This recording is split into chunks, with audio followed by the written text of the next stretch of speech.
महर्षि पतंजलि के श्री चरणों में प्रणाम करते हुए बोलो विभूतिपाद के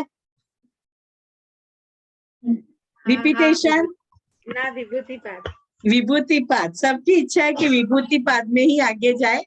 और मैंने एक पीरियड में देख भी लिया, जो पहले हमने किया है समाधिपाद और साधनपाद, आपको बहुत अच्छी तरह से समझ में आ गया है, उसमें कोई दो मत नहीं है, बराबर।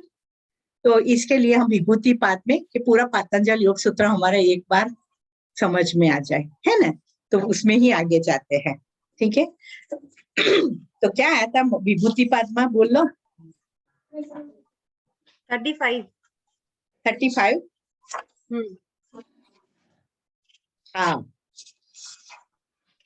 બધાને બધું યાદ છે। હા હા, 35।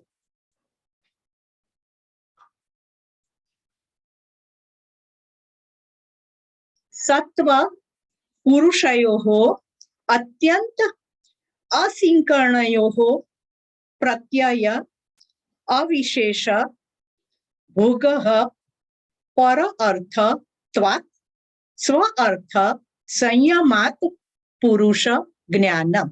मैंने संधि छोड़ के मैं बोली हूँ, है ना।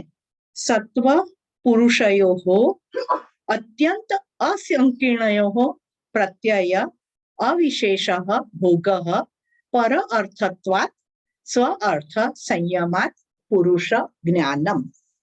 बुद्धि અને પુરુષ એ બે પરસ્પર અત્યંત ભિન્ન છે।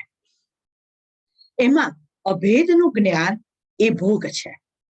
તે બુદ્ધિની પરાર્થતાને કારણે થાય છે।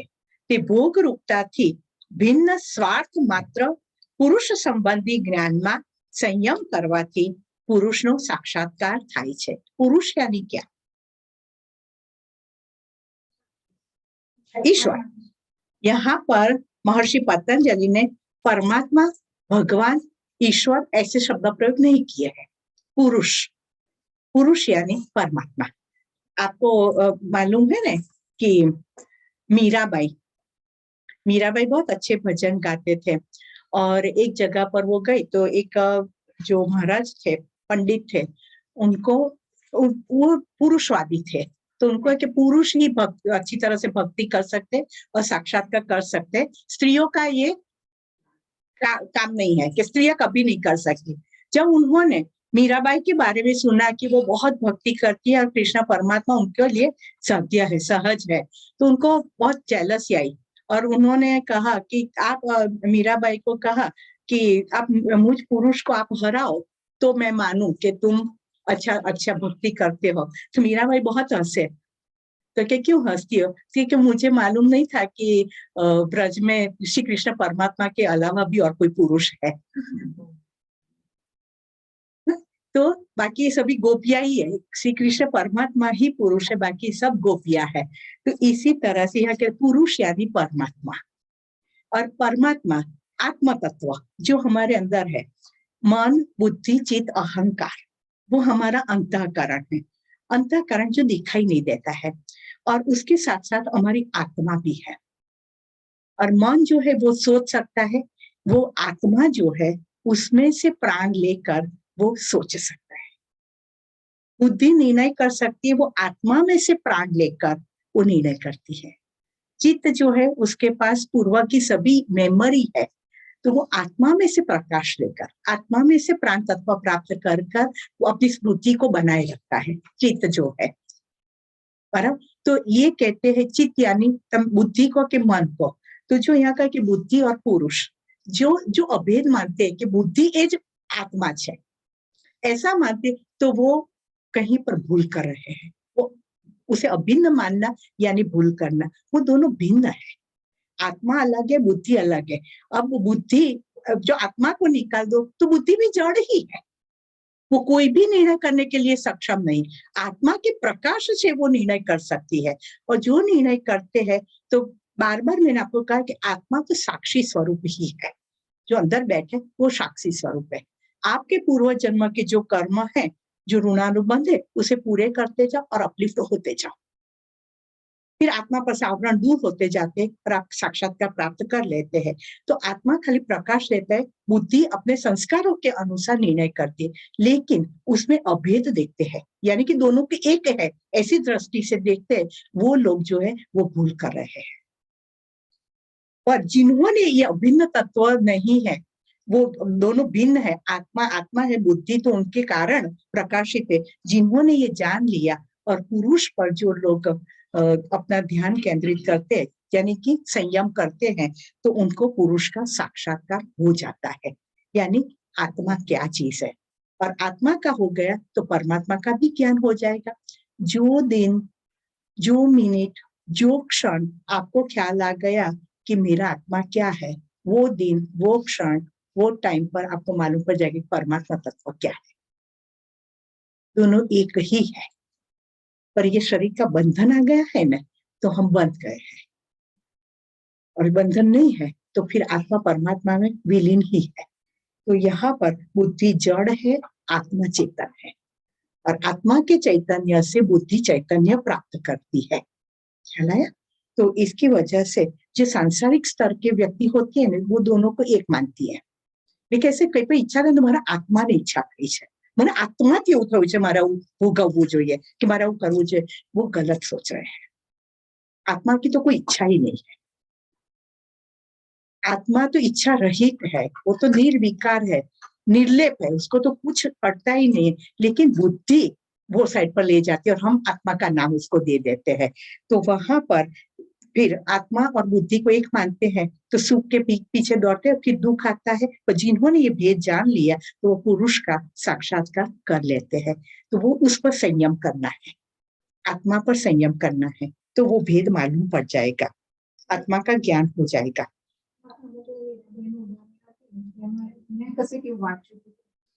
जी बधाने ઈચ્છા થાય છે એ બધી સ્ત્રી ખાલી પરમાત્મા જ પુરુષ કહેવાય, જેને આ ઈચ્છાથી આ ઈચ્છા એને બધું સ્ત્રીમાં જ स्त्री કહેવાય, स्वरूपમાં સ્ત્રી જાય। સ્વરૂપમાં જ પરમાત્મા જ પુરુષ हाँ, કહેવાય। कि जो इच्छा रहित है। 36 नंबर का सूत्र धीरे धीरे और सूक्ष्म होता जाता है ज्ञान, कि आत्मा पर संयम करो। અત્યારે तो तारा ने हृदय ने मणिपुर चक्र उदान वायु ऐसे ही संकल्प करने के लिए, संयम करने के लिए कहते थे। अब तो सूक्ष्म में जाते हैं। देखो अब 36 नंबर, ततः प्रतिभ श्रवण वेदन आदर्श आस्वाद वार्ताः जायन्ते। पुरुष के ज्ञान से प्रातिभ, श्रावण, वेदन, आदर्श, आस्वाद और वार्ता उत्पन्न होती है। अब प्रातिभ यानी क्या? जब पुरुष का ज्ञान यानी कि परमात्मा को जब जान लेते, आत्मज्ञान जब हो जाता है, तब स्वार्थ नो संयम थई जाए, स्वार्थ निकल जाता है, तब क्या सिद्धियां प्राप्त होती है? ये आगे के सूत्र के कनेक्शन में है। जब पुरुष का साक्षात्कार होता है तब कौन सी सिद्धियां प्राप्त होती है? तो एक है प्रातिभ। प्रातिभ यानी सूक्ष्म, छुपी हुई या तो दूर स्तर पे कोई वस्तु पड़ी हुई है, उसको जानने की क्षमता आ जाना। सूक्ष्म जो वस्तु दिखाई नहीं देती है पर दिखाई नहीं देती, उसको देख लेना। छुपी हुई, जमीन के नीचे छुपी हुई है, जो दिखाई नहीं देता, धन कुछ पड़ा हुआ है लेकिन दिखाई नहीं देता, ऊपर तो आवरण है, उसको देख लेना। और दूर कोई वस्तु पड़ी हुई है, यहाँ से हम बॉम्बे में क्या है वो देख नहीं सकते कि बॉम्बे में अभी क्या चल रहा है, लेकिन ये व्यक्ति जब बॉम्बे पर अपना ध्यान केंद्रित करते हैं तो वहां क्या चल रहा है वो दिखाई देता है। तो दूर देखने की जो दूरस्थ वस्तु है, क्या तो परिस्थितियां, उसको भी देख लेते हैं। स्वामी शिवानंद जी महाराज जब मलेशिया गए ना डॉक्टर के रूप में, तो अंदर तो वो ही था कि अंदर एक संस्कार तो थे ही कि आत्मज्ञान प्राप्त करना है। तो जो ऐसी ऐसी व्यक्तियां जो होती महान महान व्यक्तियां, तो उनको वो मिलने जाते ही थे। जब फ्री टाइम होता था तब उनको मिलने जाते थे। तब उनको एक तांत्रिक मिल गया था, मैंने बताई थी बात आपको। तो तांत्रिक मिल गया था, तो बस हाथ के अंगूठे पर कुछ लगाता था दवाई जैसा, और फिर ऐसे देखकर सब दुनिया में कि कोई भी स्थल में आपको क्या हो रहा है ऐसे देखकर बता देता था कि वहां ये हो रहा है। इसमें पूरी दुनिया थी उसकी, तो वो बहुत प्रभावित हुए थे उनसे। और थोड़े दिन के लिए उनके चेहरे भी बने थे कि तो बहुत अच्छी सिद्धि है, और सीखने की इच्छा भी व्यक्त की थी। पर फिर उनको ख्याल आया कि ये तो जो देव देवी है उनको आपको वश करना होता है और उनके माध्यम से आपको देखना होता है। फिर उनको लगा कि नहीं, ये तो मैं नहीं कर सकता, किसी को इस तरह से वश करके तो आप इस तरह का ज्ञान प्राप्त कर सके, वो मुझसे नहीं हो सकता है। तो लेकिन यहाँ पर प्राप्ति अपने आप, ऐसी कोई देव देवी को वश किए भी नहीं, अपने आप ही आपके अंदर से वो दृष्टि आ जाती है कि इस तरह से आप देख सकते हैं। तो तांत्रिक विद्या अलग, इसमें भी इस तरह से करते हैं, लेकिन यहाँ अंदर से ही ज्ञान ऐसा प्राप्त हो जाता है। એ દેવ દેવીઓ જે હોય એ લોકોને વશીકરણ કરે, એ લોકોને વશ કરે અને એમના દ્વારા આ વસ્તુનું જ્ઞાન પ્રાપ્ત કરે. અમે આપણે પાટણમાં મનુષ્ય કયા હતા પેલા મહારાજ? પાટણમાં ના પેલા કાનમાં કહી જાય તે કર્ણપિશાચી વિદ્યા, એ કર્ણપિશાચીની વિદ્યા છે. એ અમે મળ્યા હતા એમને પાટણમાં. मेरे फादर इन लोग के ट्रांसफर हुई थी तो हम लोग वहां गए थे, तो वहां कर्णपिशाचिनी महाराज, तो क्या कि आप कोई भी प्रश्न पूछो ना तो कर्णपिशाचिनी भी देवी है, तो वो कान में आकर उसका जवाब दे जाए। वो देवी को सिद्ध किया था उन्होंने। कोई भी आप प्रश्न पूछो, फिर थोड़ी देर के लिए आंख बंद करेंगे, वो देवी आकर उनका जवाब, हमारे प्रश्न का जवाब उनके कान में आकर कह जाए, और फिर वो आपको बताए कि आपका प्रश्न का ये जवाब, यानी आपका हमने आगे क्या करूं, तो वो देवी देख लेते कि मेरा फ्यूचर किसमें अच्छा है, फिर उनको कह दे। तो इस तरह का भी हमने देखा है। तो इस तरह से देवियों को सिद्ध करते हैं, उनके द्वारा काम करते हैं, पर ये भी एक कर्म ही बात है। लेकिन यहाँ पर जो बात करते हैं कि जब पुरुष का साक्षात्कार हो गया, यानी कि आपका आत्मा ही प्रकाशित हो गई, तो अपना स्वयं ही आप ऐसे दिख सकते हैं, किसी को वश करने की आपको जरूरत नहीं है।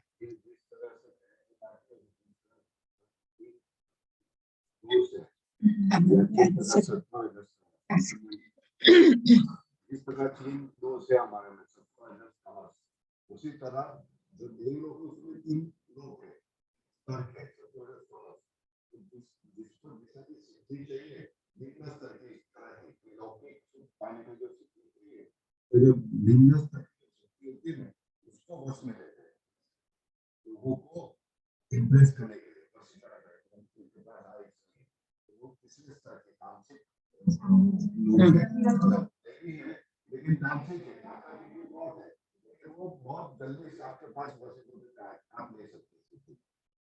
आप थोड़ी देर की साधना करो, उसमें वश आया और आपको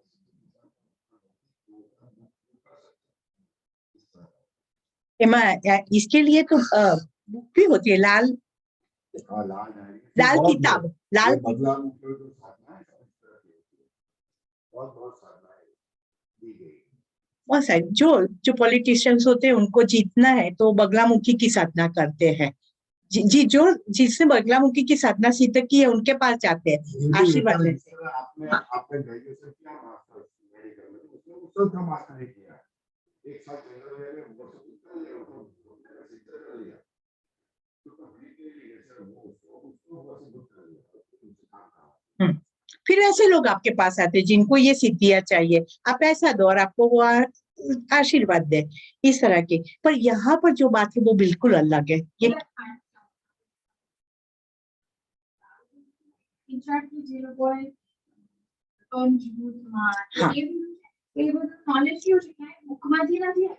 हाँ अंदर थी जावे, अंदर थी जावे।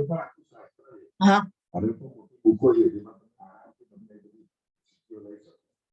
उसकी पूरी विधि होती है कि कौन से कलर का कपड़ा लेकर बाजट पर रखना है, कौन सा आसन लेना है, किस तरह की वस्तु હોય છે। हाँ, पर ये हमारा काम नहीं है, और इसमें बहुत कर्म बंधन होता है, काम होता है, पैसे भी मिलते, लेकिन बहुत कर्म बंधन होता है और वो भुगतना बहुत मुश्किल होता है। तो पर यहाँ पर वो इस तरह की बात नहीं है, वो सात्विक जो अंदर से ही प्रकट होता है वो ज्ञान। दूसरा है श्रावण, दूर के जो ध्वनि आते हैं ना उसको सुनने की एक क्षमता आ जाती है, दिव्य ध्वनि सुनाई देता है आपको। जो मैंने आपको कहा था कि एक स्वामी जी थे, तो वो रोज सत्संग करते थे, तो 8-10 सत्संगी आकर बैठते थे, ज्यादा नहीं, सत्संग में तो किसको इंटरेस्ट रहता है बहुत, 8-10 सत्संगी आकर बैठते थे और वो सत्संग किया करते थे, लेकिन उनके पास बहुत सारी शक्तियां थी इस तरह की। तो एक बार सत्संग करते करते उन्होंने अपने टोपी पहनते थे कुछ, तो एकदम से टोपी निकाली और ऐसे घिसने लगे और उनके मुंह से निकल गया कि पुजारी ध्यान नहीं रखता है, कितने लोग जल जाते। तो लोगों का आश्चर्य हो कि यहाँ कोई मंदिर नहीं है, कोई पुजारी नहीं है, आग नहीं है, तो किसकी बात करते हैं स्वामी जी। तो उन्होंने पूछा कि स्वामी जी आप किसकी बात करते, कहाँ आग लगी, कैसे। तो कि यहाँ से 80 किलोमीटर दूर एक मंदिर का नाम दिया कि वहां पर पुजारी आरती कर रहा था, उसका ध्यान नहीं रहा, तो सभी कर्टेन्स जले और सब जल जाने वाले थे, लेकिन मैंने यहाँ से उसको बुझा दिया। तो हम तो लोग हैं तो क्यूरियोसिटी रहती है कि सही बोलते हैं कि नहीं। सबने तपास की तो सच्ची बात थी कि वो टाइम पर वो, और सबने कहा कि इतनी बड़ी आग लगी थी लेकिन एकदम से आग का शमन हो गया, किसी को कोई नुकसान नहीं हुआ। किसी को ऐसा ख्याल नहीं है कि ये संत ने यहाँ बैठकर ये विधि की थी वहां पर, तो कि एकदम से चमत्कार था। ओके, कोई दाजू नहीं, कसू नहीं, एकदम आग बुझाई गई। फिर वो लोगों ने कहा कि हमारे स्वामी जी ने यहाँ बैठकर ये इस तरह से आग बुझाई थी। तो फिर तो लोगों को ये मालूम पड़ा, तो लोगों के टोला ना टोला थे आवा मारे सेना मारते चमत्कार देखने के लिए। वो उनको इच्छा नहीं थी कि सत्संग करके अपने आप को अपलिफ्ट करे। तो इस तरह से कि श्रावण क्या वो आरतीનો અવાજ સંભળાતો હતો, એ ધ્વનિ પકડીને એમાંથી એમણે આગનો જોઈ। वेदना स्पर्शेंद्रिय में उत्पन्न ज्ञान की संज्ञा, यानी दिव्य स्पर्श अनुभव करने की क्षमता आ जाती है। कई बार हम भी रेकी लेते हैं ना, तो ऐसा लगता है कि कोई आकर सर पर हाथ घुमा गया। કોઈને મેં તો કેટલો અનુભવ કર્યો છે કે સવારે વહેલા ઉઠવાનું હોય ને તો રીતસર કોઈ આવીને ઉઠાડે આપણને, એલાર્મ મૂક્યો હોય તો એની 2-5 મિનિટ પહેલા તમને આવીને કોઈ રીતસર હાથ ફેરવીને ઉઠાડે કે ઉઠવાનો ટાઈમ થઈ ગયો, હવે જો કોઈ ના હોય। ऐसा तो कई बार अनुभव होते हैं। तो वेदना की स्पर्शेंद्रिय जो दिव्य शक्ति है उसके स्पर्श की भी आपको अनुभूति होती है। आदर्श नेत्रेंद्रिय से उत्पन्न होने वाली ज्ञान की संज्ञा, यानी दिव्य रूप जो देखने की क्षमता आ जाती है। नहीं कहते कि परमात्मा न मन दर्शन થઈ ગયા, कई बार नहीं, हमें सपने में भी होता है, ध्यान में भी होता है, आंख बंद किया तो मन तो एकदम भगवान का दर्शन था। तो ऐसे दिव्य रूप जो होते हैं तो वो आंखों के यानी कि सूक्ष्म शक्ति आ जाती है। कैसे कोई दिव्य स्वरूप है ना तो उसको आप देख सकते हैं। कोई बार आपने गुलाबनी सुगंध आ जाने कशुं कोई फूल નથી મૂક્યું કે કોઈ પરફ્યુમ નથી લગાવ્યું તો પણ આપણને એમ લાગે કે एकदम આમ ભગવાનની વાત કરતા एकदम खुशबू આવવા માંડે है ना। तो ये अनुभूति भी होती है। हम अभी गए थे राणापुर हमारे आश्रम की भूमि पर, और हम लोग खड़े थे और सब बातें कर रहे थे कि इस तरह से यहाँ नाग देवता की वहाँ नाग देवता रहते हैं तो वो घुमा करते थे। सबने देखा हुआ है कि वो रक्षा कर रहे हैं। तो हमने देखा कि एक नाग देवता की देरी भी करेंगे और माँ नर्मदा जी की बेदेरी करेंगे, क्योंकि माँ नर्मदा की वजह से तो ये सब हो रहा है। तो वो बात कर रहे थे, इतनी कोई दिव्य सुगंध आ रही थी वो साइड से, दिव्य सुगंध। मैं सोना ने बधाए एनो अनुभव कर्यो। આજે તારા પાસે તો કશું છે જ નહીં, આપણી ભૂમિની આગળ પાસે તો કશું છે જ નહીં, પણ રીતસર ને આમ સુગંધ આયાત કરે। જ્યાં સુધી એ વાત ચાલી ત્યાં સુધી સુગંધ ચાલુ રહી। અમે તો પૂછ્યું ખરું કે ચાલો આપણી ભૂમિમાં કોઈ અગરબત્તી કરી છે તો કે ના ના કોઈ કશું કર્યું જ નથી હમણાં, તો વરસાદ આવતો હોય એટલે કશું થતું જ નથી એમ। પણ એટલે આવી દિવ્ય અનુભૂતિઓ તમને થાય, એ તમને એક શ્રદ્ધા આપે, એક પૂર્તિ કરે કે ના કોઈ દિવ્ય તત્વ અહીંયા છે કે જે સતત આપણી રક્ષા કરી રહ્યું છે બધું એમ। એટલે તમારી છે આવું થાય ને અનુભૂતિ, ચમત્કાર નહીં પણ આપણી શ્રદ્ધા વધારે, આપણે એક ઉત્સાહ આપે કે ના ના જો કોઈક દિવ્ય તત્વ છે એના કરાવું છે તો આપણે કરીએ કરીને, है ना। तो इसके लिए ये अनुभूति इसकी वजह से होती है कि आपकी श्रद्धा बनी रहे। और आस्वाद रसेंद्रियनी दिव्य रस जानवानी क्षमता, जो दिव्य रस यानी मुंह में, यानी कि आपकी वाणी जो है ना वो मधुर होने लगती है। स्वामी शिवानंद जी महाराज के लिए ऐसा कहते थे कि उनकी वाणी इतनी मधुर थी ने तेना मित्रों एवी मजाक करता था, तू जंगल में जाए ने तो वाघ ने वरु तारा मित्रों थई जाए के, एवं तू बोले छे के। और ऐसा कहते थे कि वो इतना प्रेम से बोलते थे कि किसी को वो कभी डांटते थे तो उनको बुरा नहीं लगता था, कि नहीं उनमें भी स्वामी जी की भावना तो हमें सुधारने की, हमारा अच्छा उसके लिए ही है। क्यारे रीते बोलता ज नता, क्यारेक बोले तो कोईने खोटू नतुं लागतुं, કે સાથે એમનો એવો સ્વભાવ જ નથી આવી રીતે બોલવાનું. બોલે છે એનો અર્થ કે આપણે કંઈક મેસેજ કહેવા માંગે, જે આપણે સમજતા નથી એટલે समझावा मांगे છે. तो ऐसी आस्वाद यानी कि रसेंद्रिय यानी कि आपकी वाणी मधुर होती जाती है, और वार्ता यानी घ्राणेन्द्रिय दिव्य गंध की अनुभूति, जो मैंने अभी बताया, इसे वार्ता कहते हैं. कि कहीं कुछ भी नहीं तो भी आपको स्मेल आती रहती है. આમ દિવ્ય સ્મેલ તો થોડી વાર પછી તો શુદ્ધ આપો એમ, ક્યાંથી एकदम स्मेल आવીને क्या जाती रही. तो दिव्य हम ऐसा कहें कि अभी 8-9 लोग बैठे, ऐसा नहीं है. कई सारे दिव्य तत्व भी इधर उपस्थित है. जब कोई भी आध्यात्मिक बातें हो रही है तो दिव्य तत्व आकर वहां पर बैठ ही जाते हैं. तो होते तो वो अपनी पहचान कराएं कि मैं यहाँ उपस्थित हूँ, तो थोड़ी देर के लिए दिव्य स्मेल आ जाती है, तो मालूम पड़ता है कि कोई दिव्य तत्व इधर उपस्थित है.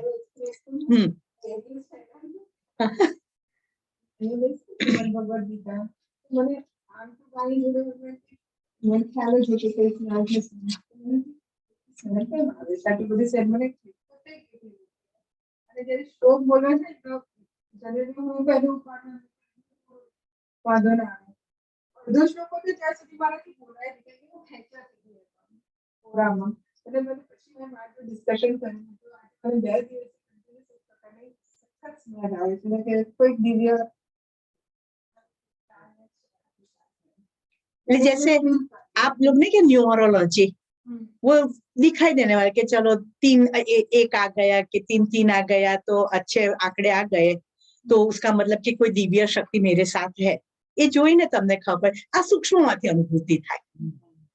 ઘણા લોકો કે હું જેવું આમ મોબાઈલ લઉં ને તો 1 ને 11 એવું આવ્યું હોય, એટલે એને ન્યુમરોલોજી કે એ પોઝિટિવિટી બતાવે છે. એનો અર્થ કે તમારી આજુબાજુ પ્રોટેક્શન છે, દિવ્ય ચેતના कोई તમને પ્રોટેક્ટ કરે. इस तरह की ये दिव्य सूक्ष्म साधना, એમાં વસ્તુઓ જોવાની જરૂર નથી, તમને એમ જ અનુભૂતિ થાય કે કોઈ છે મારી જોડે કે જે મારી રક્ષા કરી રહ્યું છે, હે ને. પર 37 બહુ ખુશ ના થાવ. તે સમાધૌ ઉપસર્ગાઃ વ્યુત્થાને સિદ્ધયઃ. ઉપરની સિદ્ધિઓ વ્યુત્થાનમાં જ સિદ્ધિઓ છે, સમાધિમાં વિઘ્ન છે. व्युत्थान એટલે ચિત્તના સંસ્કાર. जब हम साधना की ओर आगे बढ़ रहे हैं तब ऐसी सिद्धियां मिलती है तो हम साधना में टिके रहते हैं, है ना. कोई दिव्य अनुभव होता है तो ही हमें मजा आता है, चलो चलो करें. अंदर एक आशा होती है कि दूसरा अनुभव होगा, तीसरा अनुभव होगा, करके हम टिके रहते. कोई अगर ऐसी कोई दिव्य अनुभूति नहीं होती तो हम छोड़ देते. फिर कसं कहेंगे हम कसं देखा तो है नहीं. मैंने 1 महीना ऑफिस में जाकर काम किया तो मुझे मालूम है कि मुझे 50,000 मिलेगा. तो ये ऑफिस जવું મને ગમે છે કે 50,000 નું બંડલ મારી પાસે આવવાનું. આમાં તો મને શું મળવાનું છે, કે દેખાય છે. હું રોજ एक माला करीश तो मुझे क्या प्राप्त होगा, कोई दिखाई तो देता नहीं है, है? तो माला करने का मन नहीं होता है. तो ऐसी सिद्धियां रखिए कि आप माला करते कोई दिव्य सुगंध है तो दूसरे दिन भी बैठने का मन होता है कि ना कई मजा आवे तो कई फील થાય છે મને કરી. तो ये जो सभी सिद्धियां हमने जो बताई वो चित्त के लक्षण है, और वो समाधि में आगे बढ़ने के लिए, संयम में आगे बढ़ने के लिए जरूरी है. आपको उत्साह दे, आपको श्रद्धा दे, लेकिन समाधि में तो वो विघ्न ही है. स्वामी नित्यानंद जी महाराज, हाँ हाँ हाँ, स्वामी मुक्तानंद जी महाराज बॉम्बे में गणेशपुरा में उनका आश्रम है. उनके गुरुदेव नित्यानंद जी स्वामी जी वो बहुत पहुंचे हुए स्वामी जी. और मुक्तानंद जी उनके शिष्य बने, और फिर उन्होंने उनको ध्यान बताया. और स्वामी जी ने बुक लिखी है, आपको मिले तो ले लेना, चित्त विलास शक्ति, चित्त विलास ऐसा कुछ नाम देकर उन्होंने अपने अनुभव सब लिखे हुए हैं. उनमें उन्होंने खुले दिल से लिखा है कि जो नए नए साधक है उनके लिए प्रेरणादायी हो जाएगा. इसके लिए तो उन्होंने लिखा है कि स्वामी नित्यानंद जी, उन्होंने, उनके गुरु ने उनको एक साधना दी थी, और बैठ के आपको ध्यान करना है. तो वो बैठ गए और अकेले में एकांत में जाकर तो वो ध्यान करते थे. थोड़े ही दिन ध्यान के हुए और उनको एक सुंदर स्त्री दिखाई देती थी. ध्यान के दौरान सुंदर स्त्री एकदम से उनके आगे मानस पट पर आ जाती थी, और वो बहुत रोकने की कोशिश कर रहे थे कि बस ये मेरे नजर के सामने. उनका ध्यान फिर चला जाता था. उन्होंने खुले दिल से इतने तक लिखा है कि मुझे इतना सारा एक्साइटमेंट होता था कि मैं जो लंगोट पहनता था वो भी फट जाती थी, इतना एक्साइटमेंट होता था। फिर मैं बहुत थक गया, कई दिनों तक ये एक जैसा ही चलने लगा, तो मैं बहुत थक गया। फिर मैंने ध्यान छोड़ दिया और मेरे गुरु के पास जाकर मैं बैठ गया। मैंने कहा कि मुझसे ध्यान नहीं होगा।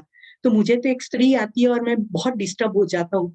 तब मेरे गुरु इतने अट्टहास्य किया, तो मुझे इतना गुस्सा आया गुरु पर कि मैं कितना अंदर से विक्षिप्त हो गया हूँ, विचलित हो गया, और आपको हंसी आती है। तो मैं क्या करूं? तो गुरुदेव ने कहा, यार ये स्त्री आती है, वो साक्षात जगदम्बा है, तू उसको माँ के स्वरूप में क्यों नहीं देखता है? वो तुम्हें कृपा देने के लिए आ रही है, तुम्हें शक्ति देने के लिए आए, और तू विचलित हो जाता है, तो वो अपना काम नहीं कर सकती है। जा, अब जा, अभी भी दिखेगी, और उसको माँ के स्वरूप में स्वीकार कर लेना, फिर देख कि तेरे अंदर कितनी शक्ति उतरती है। और फिर उनको साक्षात्कार हुआ। ये है कि गुरु के बिना ज्ञान नहीं, कहते हैं ना, गुरु बिना गोविंद नहीं, गुरु के बिना ज्ञान नहीं। खुले उन्होंने लिखा हुआ है कि ऐसी मेरी हालत होती थी। तो ये है कि ऊपर की जो सिद्धियां है वो जरूरी है, पर कहाँ तक? जब तक आपकी समाधि नहीं लगती है। फिर समाधि में ही आता है तो फिर आप डिस्टर्ब हो जाती है और वो शिथिल हो जाती है। 38 बंध कारण शैथिल्यात् प्रचार संवेदनात् च चित्तस्य परशरीर आवेशः। બંધનના કારણોને શિથિલ કરવાથી તથા ये आगे के सूत्र में मैं एक और भी बात आपको बताना चाहती हूँ। मनीष ने कोरोना टाइम पर ने 40 दिन की साधना की थी। कोरोना तब आया नहीं था, उन्होंने साधना चालू की, फिर कोरोना लॉकडाउन हो गया, उनको तो मालूम ही नहीं था, क्योंकि बोलना मौन व्रत था। और सुबह से लेकर दत्त बावनी नीचे जो हमारा उधमपुर का वृक्ष है उसके नीचे तीन राउंड 52 दत्त बावनी के, तो 4-5 घंटे तो उसमें ही लग जाते थे। फिर थोड़ी देर के लिए भगवत गीता, खाने के बाद सात्विक खुराक, फिर भगवत गीता पढ़ना, फिर शाम को इधर बैठकर 40 हनुमान चालीसा करना। ऐसा 40 महामृत्युंजय मंत्र में 6000 रोज के मंत्र जाप, ऐसी साधना 40 दिन की उन्होंने की थी।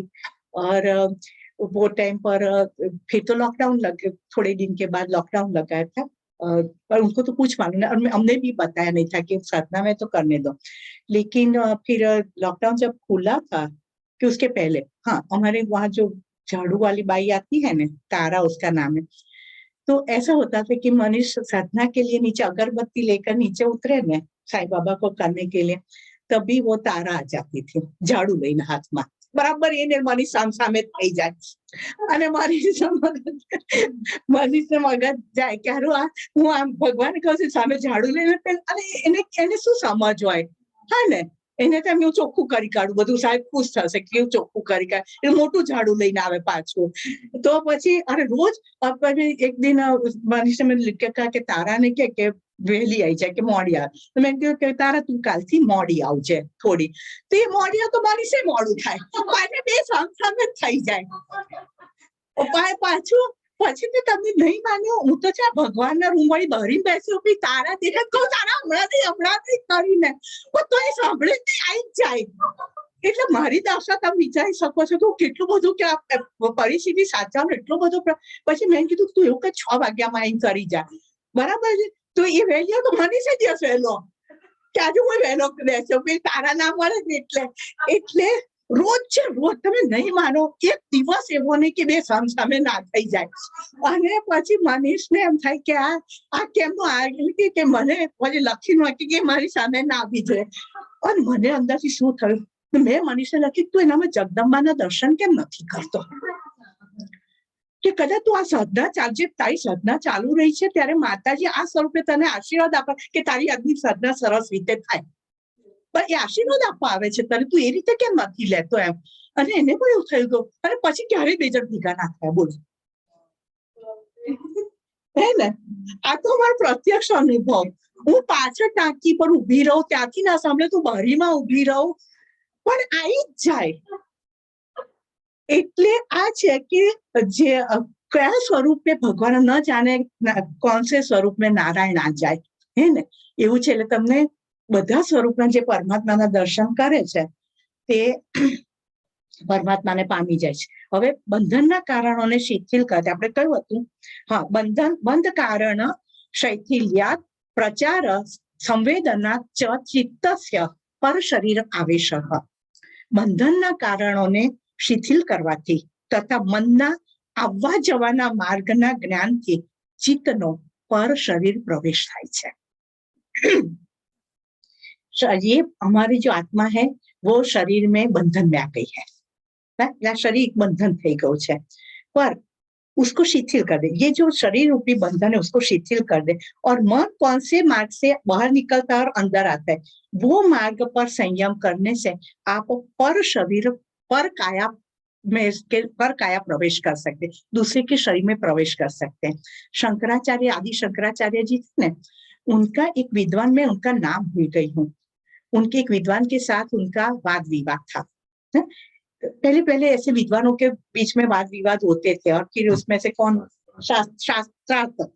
शास्त्रार्थ के आम यानी उसके ऊपर फिर कौन महान है ऐसा साबित होता था.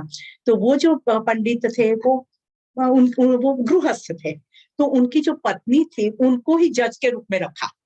वो भी बहुत आध्यात्मिक थी, तो उसको जज के रूप में रखा कि आपको देखना है कि शास्त्रार्थ में कौन जीतता है करके. तो शास्त्रार्थ चालू हुआ तो आदि शंकराचार्य जी पूछ के, वो पंडित पूछ के, इस तरह से बहुत चला और वो पंडित को मालूम पड़ गया कि ये आदि शंकराचार्य के आगे मैं नहीं जीत पाऊंगा, तो अब मुझे इस तरह का टॉपिक लाना पड़ेगा कि जिसके बारे में उनको मालूम ना हो, जिसका वो जवाब ना दे सके. और आदि शंकराचार्य तो ब्रह्मचारी थे बचपन से, तो उन्होंने पुरुष और स्त्री के संयोजन के बारे में, यानी कि जो समागम की क्रिया होती उसके बारे में प्रश्न पूछा और वहां पर विराम हो गया. दूसरे दिन फिर शास्त्र चालू होना था, तो वो अब उन्होंने तो अनुभव नहीं किया था, तो कैसे जवाब दे सके. तो रात को उन्होंने, आदि शंकराचार्य जी ने पर काया प्रवेश किया, जो पुरुष और स्त्री का संयोजन होने वाला था. वो पुरुष के शरीर में गए, वो भोग भोगा, जाना कि उसका जवाब क्या है. दूसरे दिन उन्होंने शास्त्रार्थ में वो जवाब दिया और वो जीत गए. पर काया प्रवेश, ऐसा जो नहीं कि खुद को करना, लेकिन उनके अंदर ऐसी शक्ति होती कि पर काया में प्रवेश करके वो अनुभव ले लो और फिर वापस अपने शरीर में आ जाओ. जो मैंने कहा था कि जो शरीर में से निकलता है जीव, फिर वो 32 फुट के अंदर अंदर होता है और दूसरा कोई खाली शरीर मिलता है तो उसमें प्रवेश कर देता है. तो पहला नहीं लगी क्या तो फरी जीव तो थयो, तो बीजो आत्मा अंदर आयेलो छे. હવે ये आत्मा નથી अंदर, है ने, એટલે એ મૃત્યુ પામી હોય આત્મા તો બસ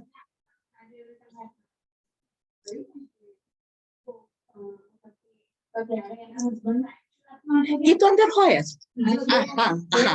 એટલે એની અંદર પ્રવેશ કરી અને ભોગ ભોગવે એટલે એ ઓવરલેપ થઈ જાય એનાથી, એ તો અંદર જ હોય ને એનાથી ઓવરલેપ કરે ને.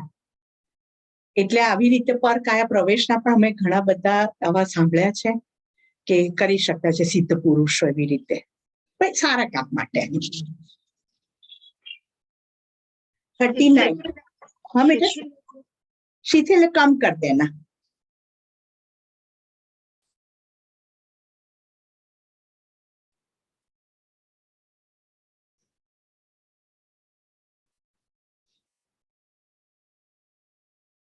उदान जयात जलपंक कष्टक आदिषु असंग उत्क्रांति च. 39 उदान वायु ने जीती लेवाथी. उदान वायु क्या આવ્યો?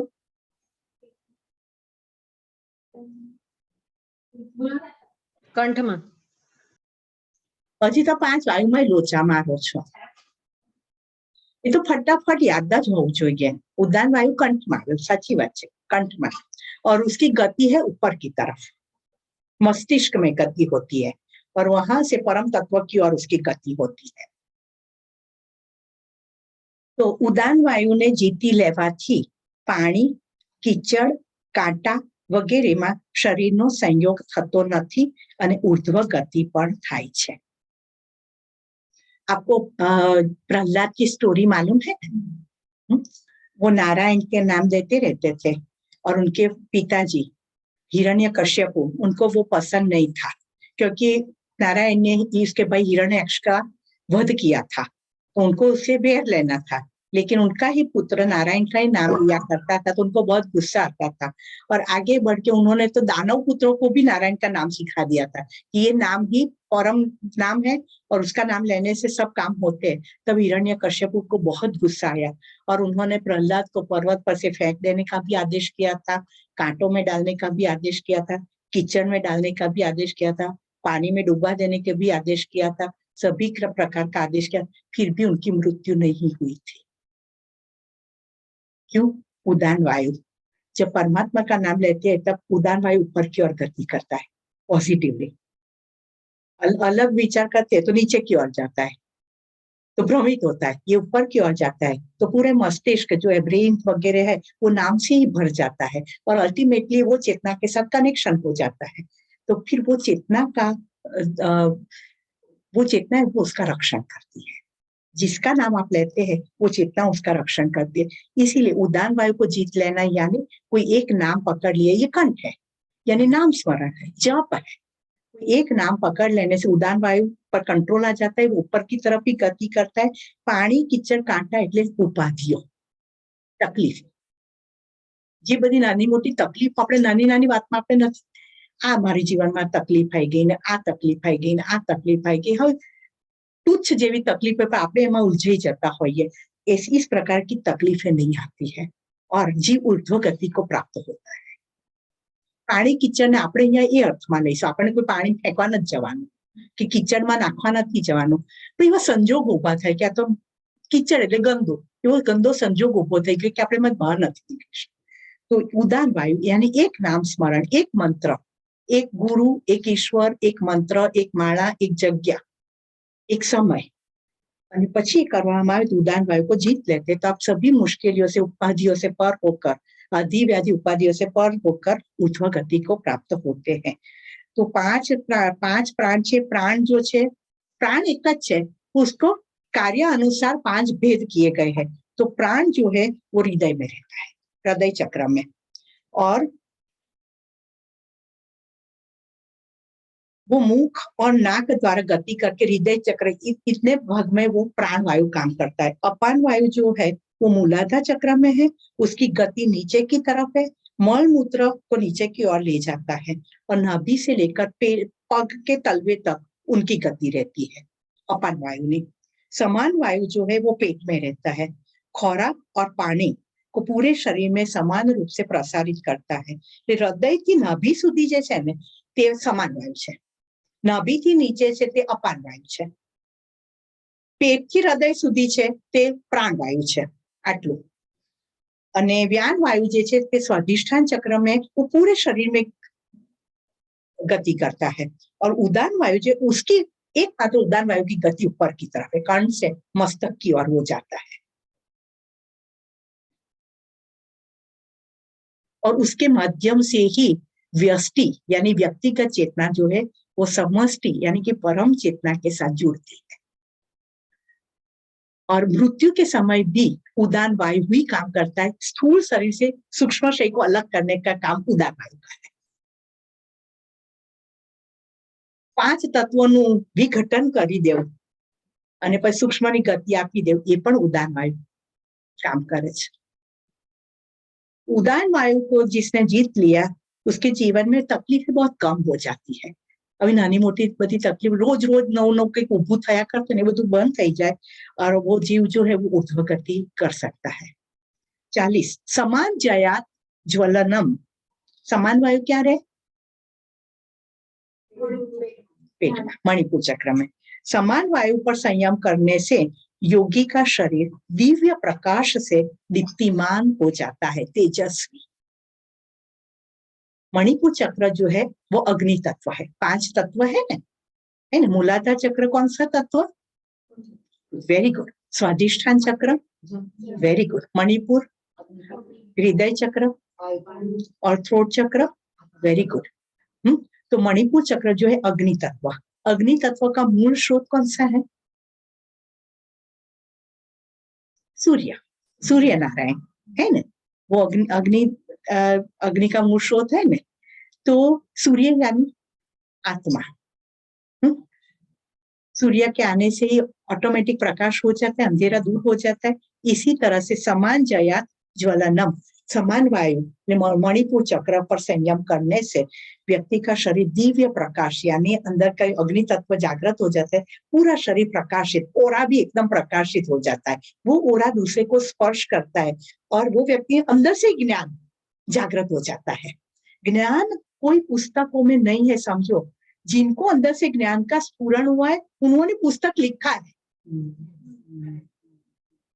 ज्ञान अंदर है और सबके पास सब ज्ञान है, क्योंकि आत्मा सो परमात्मा सब ज्ञान लेकर ही आए। पर मैं जब तुमने कहूँ तो कि किचन में जाकर आप जो बर्नी का ढाकना खोलते हैं वो वस्तु प्राप्त होती है। तो इसकी तरह से जो फील्ड में आप जाते हैं उसका ज्ञान प्राप्त होता है। तो वो फील्ड के अलावा भी आपके पास ज्ञान है, लेकिन आपने प्रयत्न नहीं किए। હવે તમે યોગમાં આવ્યા તો તમને થયું ને કે આ જ્ઞાન પણ મને ખબર પડે જ છે, પ્રાપ્ત થાય જ છે, કઈ અઘરું નથી એવું કશું, है હતું તમારી પાસે। જે આપણે બધા અહીંયા કામ કર્યું છે तो उसके पास से डस्ट हटाने का काम किया है। ज्ञान तो वही का वही था, तो वो आवरण के नीचे था तो वो आवरण दूर कर दिया तो आपको वो ज्ञान प्रत्यक्ष हो गया। इसी तरह से ज्ञान अंदर ही है। जो मणिपुर चक्र पर ध्यान को केंद्रित करता है, संयम करता है, तो उसके अंदर का ज्ञान का स्फुरण हो जाता है। ज्ञान से उसका पूरा शरीर दीप्यमान हो जाता है और वो ज्ञान दूसरे को देने के लिए वो तैयार हो जाता है।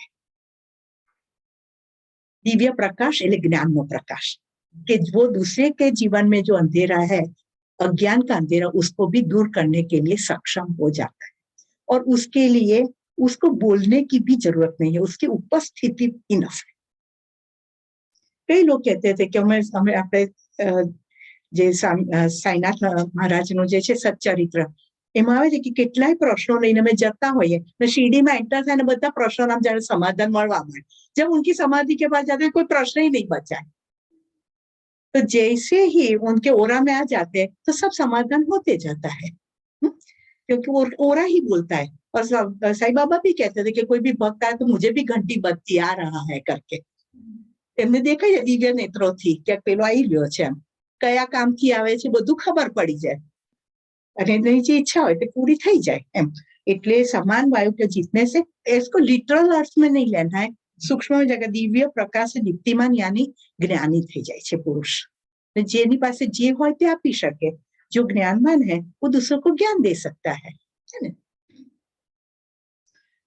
41 श्रोत्र आकाशयोः संबंध संयमात दिव्यम श्रोत्रम। श्रवणेन्द्रिय એટલે અને આકાશના સંબંધમાં સંયમ કરવાથી શ્રવણેન્દ્રિય દિવ્ય થાય છે। 5 તન્માત્રા ને तो शब्द कान के साथ कनेक्टेड है और शब्द जो है वो आकाश के साथ कनेक्टेड है। जो भी बोलते हैं वो आकाश में जाता है। जैसे एक एक तत्व हमने लिया, मूलाधार चक्र दैट इज पृथ्वी तत्व, और उसके साथ एक गंध, नाक जो है वो पृथ्वी तत्व के साथ कनेक्टेड है, गंध। स्वादिष्ठान चक्र है वो जल तत्व है, उसके साथ है रस, रस यानी जीवा।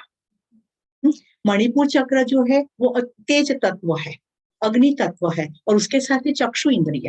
आंखમાં પ્રકાશ જ આપણે જોઈ શકીએ, આંખો સારી છે એનો અર્થ એ થયો કે મણિપુર ચક્ર પાવરફુલ છે, ત્યાંથી તમને તેજ મળે છે આંખમાં। हृदय चक्र है वो वायु तत्व है और उसके साथ है स्किन। जब वायु तत्व डिस्टर्ब होता है तब स्किन की बहुत सारी प्रॉब्लम होती है, यानी कि લાગણીઓ डिस्टर्ब થાય છે ત્યારે। અને विशुद्ध चक्र जो है वो है शब्द, यानी कि कान के साथ जुड़ा हुआ है, और वो आकाश तत्व है। तो आप देखो 5 जो तन्मात्राएं है, शब्द, स्पर्श, रूप, रस, गंध, इसमें से सिर्फ शब्द को ब्रह्म कहा है। शब्द ब्रह्म, रूप को ब्रह्म नहीं कहा है, रस को ब्रह्म नहीं कहा, मात्र शब्द ब्रह्म। जैसे मैंने कहा उदान वायु ऊपर जाता है और ब्रह्म की प्राप्ति होती है, और कोई तन्मात्रा से वो प्राप्ति इतनी इजीली नहीं हो सकती। तो शब्द ब्रह्म, तो जो आप श्रवण इंद्रिय आकाश के साथ उसका कनेक्शन करते हैं तब आपकी श्रवण इंद्रिय दिव्य होती है। यानी कि आपको कान में क्या सुनना है, श्रोत्रेंद्रिय क्या सुनना है उसकी समझ आ जाती है। બેઠા બેઠા ટીવીના ડાયલોગ ઉપર નથી ગમતું તો સાંભળ્યા કરો, બીજી કોઈ કંપની નથી તો પેલાને મોબાઈલ પર વાત કરીને સાંભળ્યા કરો, कोई कंपनी नहीं तो जे बात करे छे ऐसा नहीं। दिव्य ध्वनि मेरे कान में आना चाहिए कि जिससे मैं अपलिफ्ट हूँ। इस तरह की एक अंदर से शक्ति आ जाती है। आड़ू अमु तमे सांभळવું गमे ज नहीं, छोड़ो आ बधुं यार, आ तो आपको अधोपतन करनारी बातों छे। मैंने नहीं बोला था कि आपके घर में कोई कीचड़ डाल जाएगा तो आप डांटते और वही आपके कान में कचरा डाल के जाते तो आप कहते फिर से आना, फिर से आना, बार बार आना कहते हैं। सबको ये पसंद आता है कि किसी की पंचायत करे, निंदा करे, उसमें आनंद मिलता है। पर यहाँ कहते हैं आप श्रोत्रेंद्रिय पर जब संयम करते हैं तो आपके कान को जो सुनना है, जिससे आपकी चेतना अपलिफ्ट होती है, वो ही सुनाई देगा। दूसरी बात ये भी है कि जब ये ओरा आपका शुद्ध होता जाता है, फिर कोई व्यक्ति आपको एल्फे शब्द प्रयोग नहीं कर सकते। कई लोग आकर इस तरह की बातें कर जाते हैं या तो अपमानजनक शब्द भी बोल जाते, फिर कोई नहीं बोल सकेगा क्योंकि आपने इसे दिव्य करके रख दिया है। એવું કરો છો શું કે એને તમારું અપમાન કરવું પડે, તમને ગમે તેવા શબ્દો બોલવા પડે? મારું એવું કોઈ વર્તન જ નથી કે કોઈએ મને એવું બોલવું પડે, है ना? तो ये हो सकता है। यानी कि यहाँ पर मैं आपको ऐसा कहना चाहूंगी कि जो भी बोलो बहुत सोच समझ कर बोलना। આ જે શ્લોકમાં જે કીધું હતું કે આપણે આપણા સાયન્સથી એકદમ ડિફરન્ટ જ છે ને, આપણે ચશ્મા આવ્યા તો સૂજીના ટીકી લાવ્યા કે ટીવી વધારે જોયું हाँ લાવ્યા. हाँ પણ ये આમાં ચક્ર સાથે चक्र કરીને साथे આ करें। રીતે हाँ આવ્યા. हाँ। और फिर एक प्रश्न ये भी होता है कि तो बचपन से बच्चों को आता है वो पास्ट का लेकर आए हैं, ये जन्म उसका पहला तो नहीं है। पास्ट बर्थ में जो उसकी स्थिति थी वो संस्कार लेकर आया है। इसकी वजह कोई रोग बचपन से होता है तो वो उससे आता है, जो मैंने भाईबंधों ने वार्ता नहोती, है ना, इस तरह का। એટલે ये कहते हैं कि जो भी आप बोलते हैं ना बहुत सोच समझ के बोलो, મજાકમાં ગમે તેવા શબ્દ પ્રયોગ ના કરો। તું તો ભાંડો જ રહી જવાનો છે, આવો તારો આવો સ્વભાવ, तू तो भांडो જ रही जाना। कब सुषुम्ना नाड़ी चलती है और हम बोलते हैं और ये सत्य साबित हो जाता है हमें मालूम नहीं है। मजाक में भी एल्फे शब्दों का तारू फ्लाइट चूकी जईस, तारी गाड़ी चूकी जईस, तू तो नपास જ થવાનો છે, તારું તો મને કઈ ફ્યુચર દેખાતું જ નથી, શું કરવા એવું બોલવાની જરૂર છે? કેવી રીતે કંટ્રોલ કરીએ? કેમ કે બહુ કંટ્રોલ કરીએ પણ એક મોમેન્ટ તો એવી આવે જ છે કે તમારે એ વખતે બેટા ગમ ખાઈ જવાનું। सारी रीते कही सको तमे, पर शब्द कारण के मैंने कहा ने कि 3 नाड़ी मुख्य, मैं आपको मुझे समय मिलेगा ने ये टाइम तो नहीं, पर मैं एक खास मैंने बहुत रिसर्च किया, मैं स्वरोदय शास्त्र आपको सिखाने वाली हूँ। स्वरोदय शास्त्र 1.5 घंटा आपकी ईडा नाड़ी चलती है, 1.5 घंटा पिंगला नाड़ी चलती है, और बीच में जब चेंज होने वाले थे तब दोनों नाड़ी चलती है, सुषुम्ना नाड़ी। अब सुषुम्ना में अब जो बोलते हैं, अब जो सोते हैं वो सिद्ध होके ही रहता है, क्योंकि वो सीधा ऊपर जाती है और सीधा ऊपर चली जाती है, वहां से वो विचार या आपका शब्द वो होके रहता है। इसीलिए कहते शुभ शुभ बोलो, हमेशा हमारे वडील तो कहते शुभ शुभ बोलो, हऊ ना बोलीस तू, हऊ ना बोलीस, शुभ शुभ बोलो, है ना। कब सुषुम्ना, और जैसे अब हम इस प्रकार का ध्यान प्राणायाम रेकी करते हैं तब तो हमें एल्फे शब्द बोलने की कोई सत्ता ही नहीं है, क्योंकि એમાં એવું નથી કે થોડોક સમય માટે ઘણો લાંબો સમય સુષુમ્ના ચાલતી હોય એટલે તમે હીલિંગ કરી શકો છો। हीलिंग होता है, सुषुम्ना नाड़ी में हीलिंग होता है तो वो हीलिंग परफेक्ट होता है, तो वो व्यक्ति को असर होता ही है। तो ज्यादा चल के ऐसे शब्द प्रयोग करते हैं तो वो सिद्ध हो जाते हैं। तो शब्द प्रयोग करने में बहुत केयरफुल रहना है। इसके बारे में मैं आपको एक सही एक जो मैं दृष्टांत देती हूँ कि मैं जब रेकी सिखाती थी तब जब थ्रोट चक्र के बारे में आता था तो मैं ये सब समझाती कि शब्द इसके साथ कनेक्टेड है, वाणी इसके साथ कनेक्टेड है, और हमें बहुत सोच समझ कर बोलना चाहिए कब कौन सा शब्द सही हो जाएगा और फिर हमें जीवन भर के लिए पछताना ना पड़े। ऐसे ऐसी हालत हो सकती है। तो फिर एक लड़का खड़ा हुआ, यंग लड़का था, और उसने कहा कि मैं स्टेज पर आ सकता हूँ, मुझे आप जो बोल रहे हैं इसके बारे में मुझे अपनी ही बात करनी है। तो मैंने कहा हाँ आओ चलो। तो उसने आकर कहा कि जो मैम कह रहे वो बिल्कुल सही बात है कि मैं मेरे पापा का स्टेंट का बिजनेस था, जो हार्ट अटैक आता है तब एंजियोप्लास्टी करते तो स्टेंट रखते हैं ना, तो कि स्टेंट का बिजनेस था और हम स्टेंट को एक्सपोर्ट करते थे। तो वो स्टेंट हमें बहुत सस्ते में पड़ता था, ज्यादा पैसे में 2-3 हजार में पड़ता था और डॉक्टरों को हम 50,000 60,000 में, तो हमारा जो प्रॉफिट रेशियो था बहुत हाई था। तो हमारे घर में मर्सिडीज कार थी, एकदम आला ग्रांड हमारा घर था, सब फैसिलिटी, हम हाई फाई, और सबकी अलग अलग कार थी और मैं कॉलेज में पढ़ता था। और मैंने देखा कि पापा के बिजनेस में बहुत कमाने, पढ़ के भी मुझे तो बिजनेस ही करना है, तो फिर मैं अभी से पढ़ाई छोड़ दूं और पापा को मदद करने लगूं तो मैं इसमें एक्सपर्टाइज भी हो जाऊंगा और मुझे पैसे भी मिलेंगे। तो मैंने पढ़ाई छोड़ दी और पापा के बिजनेस पे लग गया। सुबह में दिन भर बिजनेस करता था, सीखता था सब कुछ, और रात को फिर मर्सिडीज कार लेकर मेरे फ्रेंड्स के साथ घूमने जाता था। खर्चा सब मैं ही करता था कि मेरे फ्रेंड्स की ऐसी ताकत नहीं थी कैसा हाई फाई खर्चा कर सके। अब वो खर्चा करने वाले तो सब मित्र भी ऐसे ही मिलेंगे ना, तो कि एक भी ये जगत का वाइसिस ऐसा नहीं होगा कि जो हम में नहीं था। सब कुछ हम करते थे, सब कुछ करते थे। और एक दिन ऐसा आया कि कर्णावती क्लब है यहाँ पर, तो कि वहां पर वो जगजीत सिंह की गजल का प्रोग्राम था।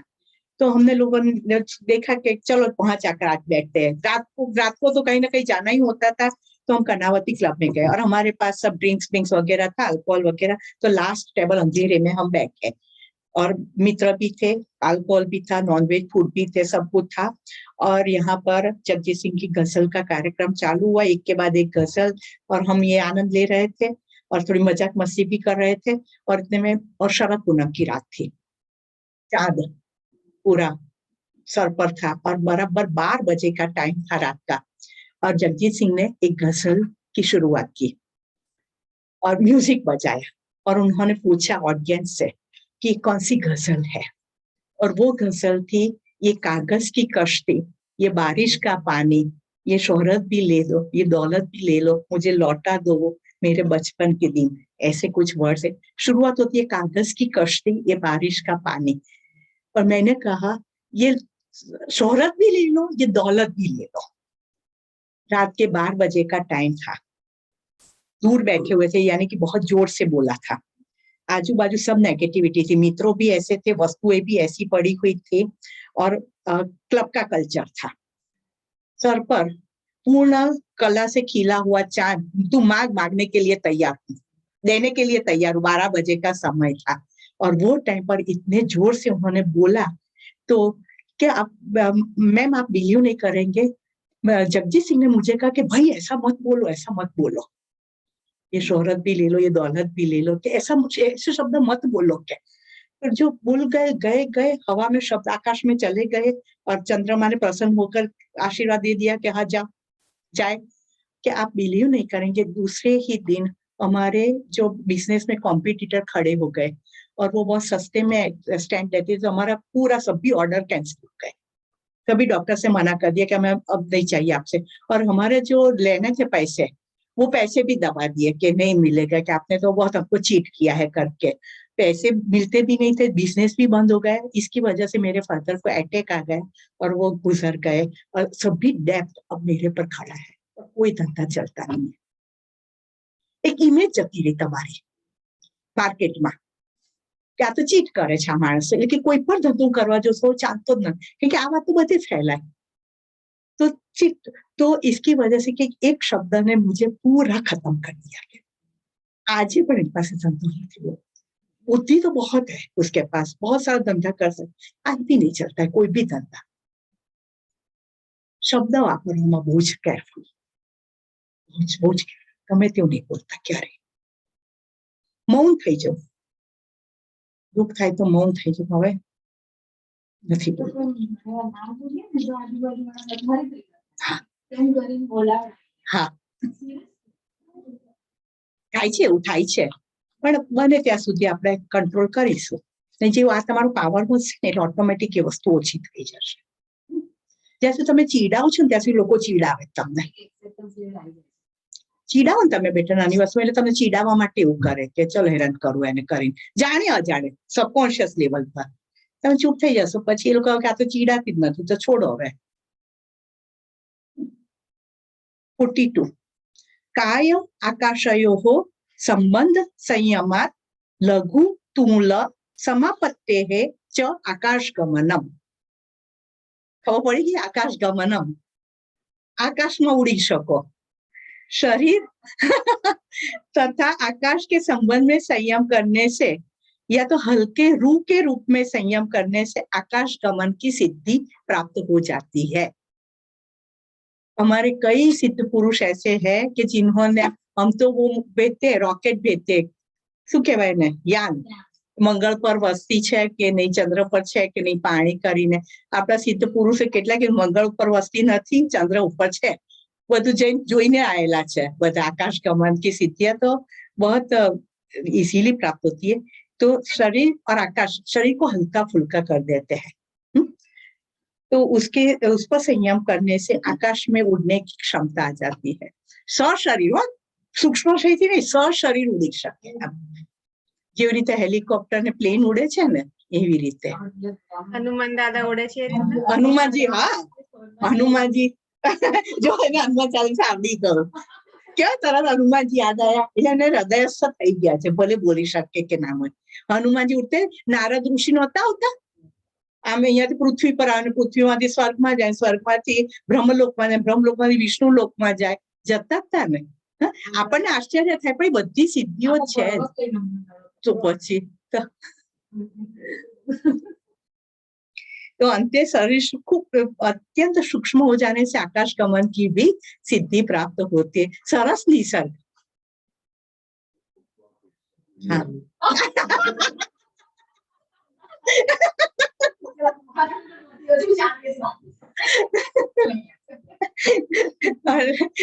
अभी 43 नंबर का सूत्र, बहिर्कल्पिता वृत्ति ही महाविदेहा ततः प्रकाश आवरण क्षयः. महाविदेहा नामनी शरीરની બહાર કલ્પિત નહીં તેવી વૃત્તિ પર સંયમ કરવાથી પ્રકાશના આવરણનો ક્ષય થાય છે. આ હું તમને કાલે કહીશ. મહાવિદેહા શક્તિ.